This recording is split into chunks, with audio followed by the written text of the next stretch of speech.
Welcome back. Surat શહેરમાં BRTS પ્રોજેક્ટે EV બસ દોડાવી પર્યાવરણની રક્ષા કરવામાં મહત્વની સિદ્ધિ મેળવી છે અને શહેરમાં પર્યાવરણ અને કાર્બન ફૂટપ્રિન્ટ પર નોંધપાત્ર હકારાત્મક અસર જોવા મળી રહી છે।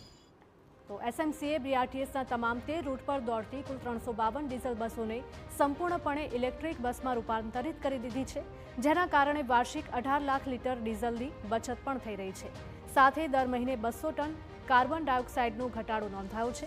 ઇલેક્ટ્રિક બસ પર ભાર આપવાના નિર્ણયના કારણે શહેરને ગ્રીન ટ્રાન્સપોર્ટેશનની દિશામાં મોટો વેગ મળ્યો છે। બીઆરટીએસ રૂટને ગ્રીન રૂટ તરીકે ડિઝાઇન કરવામાં આવ્યો છે।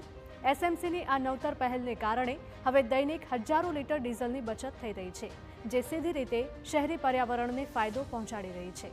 તો સુરત શહેરમાં દરરોજ 2 લાખથી પણ વધારે મુસાફરો માસ ટ્રાન્સપોર્ટેશન સુવિધાઓનો લાભ લે છે, જે પૈકી 1,25,000થી વધારે મુસાફરો બીઆરટીએસ રૂટ પર દોડતી 352 ઇલેક્ટ્રિક બસની સવારી કરે છે।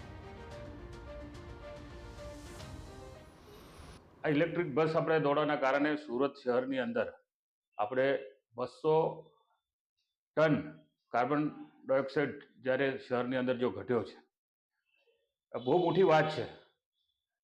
અને આવનારા દિવસોમાં જ્યારે સંપૂર્ણ બસ થઈ જશે ત્યારે આપણે ખૂબ મોટું કાર્બન ડાયોક્સાઇડ ઘટાડવા માટેની આ મહાનગરપાલિકા એક જાણીતી થશે।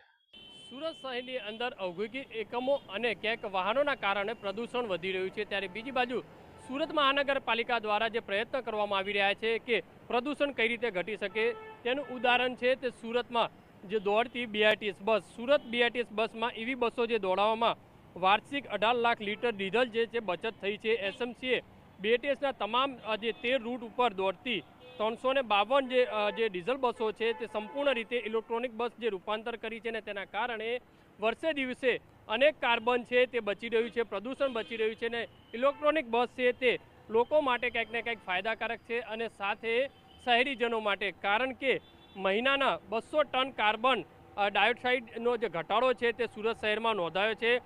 શહેરમાં દરરોજ 2 લાખથી વધુ મુસાફરો છે તે આ બીઆરટીએસ બસની અંદર મુસાફરી કરતા હોય છે। એટલે મહાનગરપાલિકા દ્વારા નેટ ઝીરો મિશન હેઠળ વર્ષ 2027 સુધીની અંદર 1100થી વધુ બસો છે તે જે ઓનર કરવાની જે વાત ચાલી રહી છે કે આવનારા સમયની અંદર આ તમામ જે બસો છે તે શરૂ કરવામાં આવશે। સંપૂર્ણ પ્રોજેક્ટ વાર્ષિક 50 કરોડ રૂપિયાની જે બચત છે તે મહાનગરપાલિકાને ક્યાંક ને ક્યાંક થશે, કારણ કે જે રીતે સુરત શહેરની અંદર જે રીતે બીઆરટીએસ જે બસો જે દોડી રહી છે અને તેના કારણે આખરે જે પ્રદૂષણની અંદર જે ઘટાડો નોંધાયો છે અને સાથે સાથે જે રીતે ડીઝલની અંદર પણ બચત થઈ છે, એટલે આ મહાનગરપાલિકાની બચતના કારણે આ તમામ જે રૂપિયા છે તે આવનારા સમયે સુરત શહેરની અંદર જે અલગ અલગ જે પ્રોજેક્ટો છે તેની અંદર વાપરી શકાય। કેમેરામેન સંજય ચંડલ સાથે બલદેવ સુથાર, TV9 સુરત।